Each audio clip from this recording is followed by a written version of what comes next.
Alright guys, so in this video we're going to be talking about areas to fish when the water's muddy, when it's cold, and a few baits that you can use to help target those fish that are in those areas. So stay tuned, this is something you don't want to miss.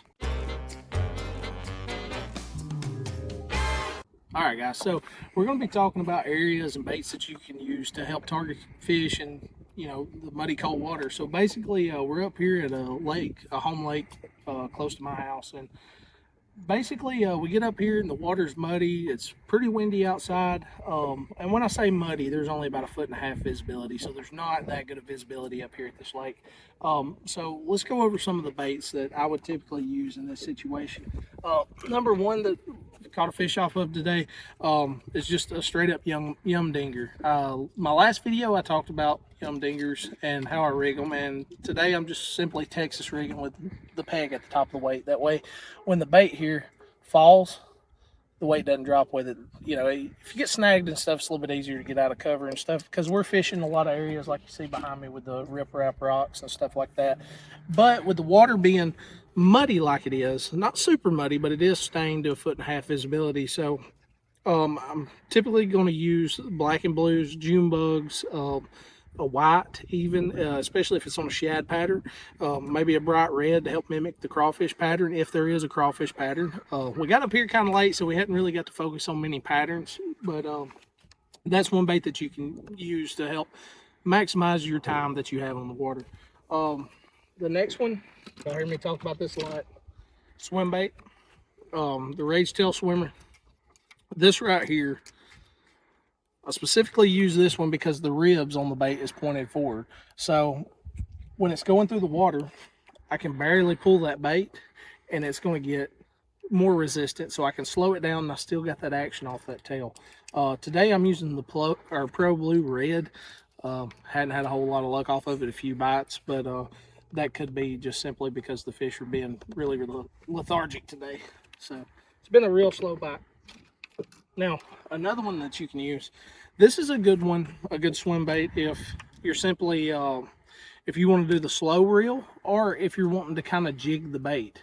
So what I mean by jig the bait is I'll throw this out here, I'll let it hit the bottom, and then I'll slowly pull it up, just like you're worm fishing. But this is a 4x4 little jig head. It's a 3/8 ounce, and then I've got the 2.75 inch Rage Swimmer.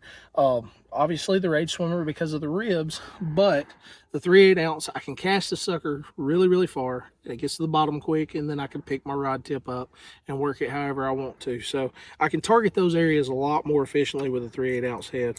And as y'all know, all the baits will be linked down in the description. Another one that helps tremendously from right now on into spring, into summer, when the water gets muddy, it's the War Eagle River Rat.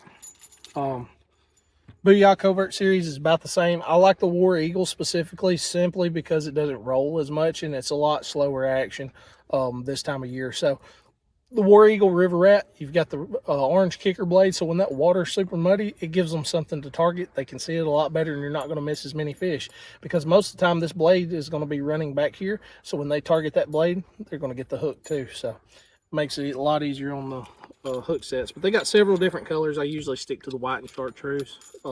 Works in all situations, even muddy water. So now let's talk about the pattern. So I'm going to pan around right here.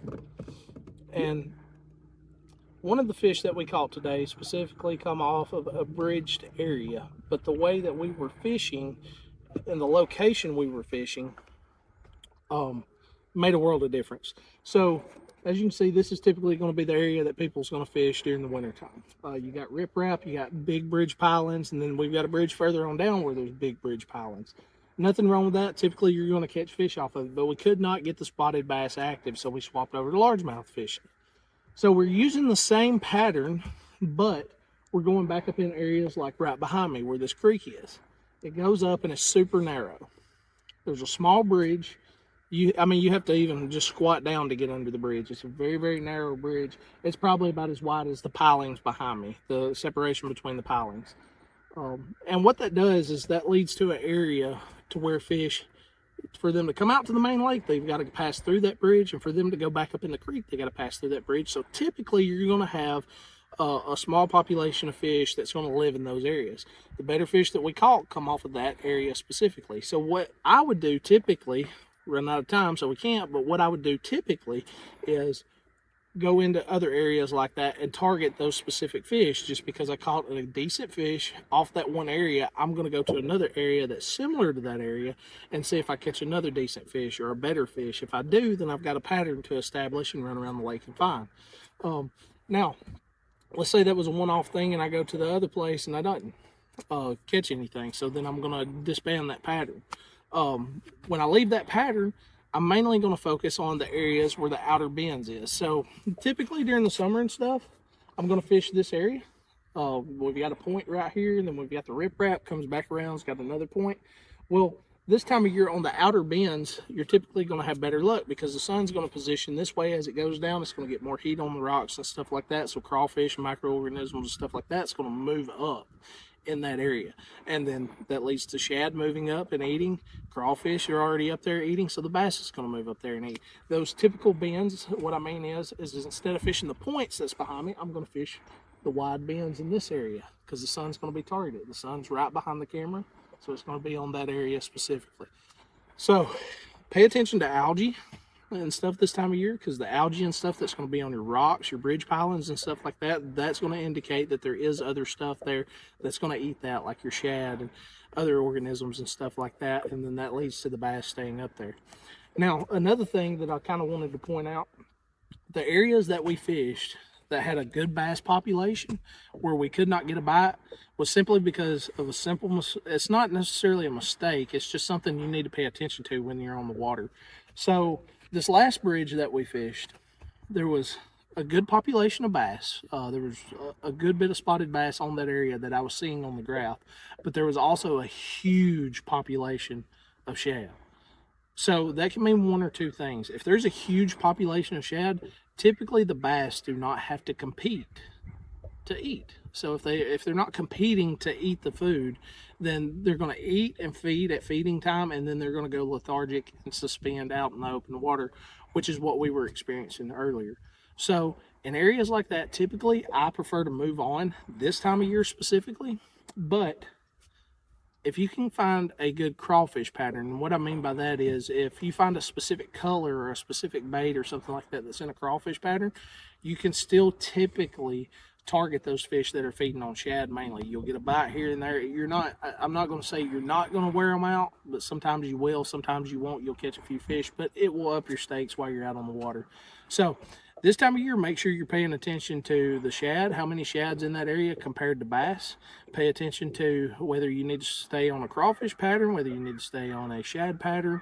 Is the water muddy? Is it windy? Right now it's cloudy. Earlier it wasn't. It was sunny. So we would need to swap over some stuff that we'd been using today. Specifically the moving bait color. So some of my moving baits are, white and stuff like that. I would move to a darker color just to see if that helps with the sunlight situation and stuff like that. So pay attention to those areas, pay attention to what's going on around you, and make sure you're slowing down, because I have a huge problem slowing down. Anybody that's ever fished with me will tell you I have a hard problem slowing down. So slow down, take your time, pay attention to what's going on around you. Try these baits out. You can use whatever company you prefer or whatever, but the main thing is targeting those specific areas and what's going on in that specific area, whether it's shad, crawfish, or if you can mitigate the both of them. So either way, guys, I appreciate you watching. Make sure to like, subscribe if you're new to the channel. It helps me out a whole lot, and I'll see you next time.